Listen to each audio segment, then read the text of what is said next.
लजिया राखा शेरा वाली सभा बिचवा, लजिया राखा मैहर वाली सभा बिचवा।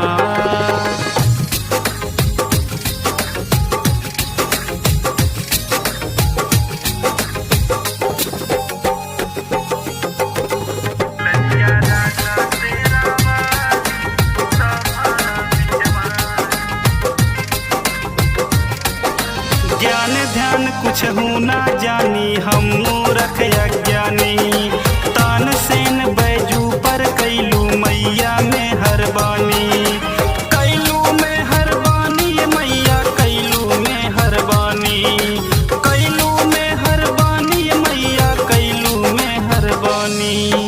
आधा उदल के तू दिहलू रण में विजय तूफानी, तीनों लोक नौखंड में चमकत तोहर ताज निशानी, जानी गैलू परेशानी सभा बिचवा, जानी गैलू परेशानी सभा बिचवा।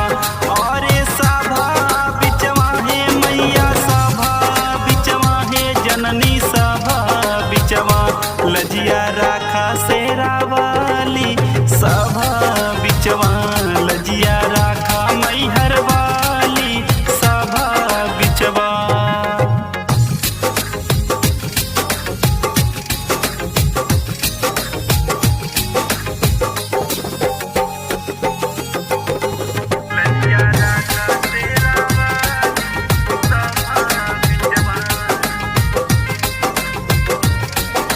निराकार साकार मयरिया अद्भुत अलख जगवलू, खंड खंड में अखंड महिमा कण कण रूप देखवलू, कण कण रूप देखवलू ये मैया कण कण रूप देखवलू, कण कण रूप देखवलू ये मैया कण कण रूप देखवलू।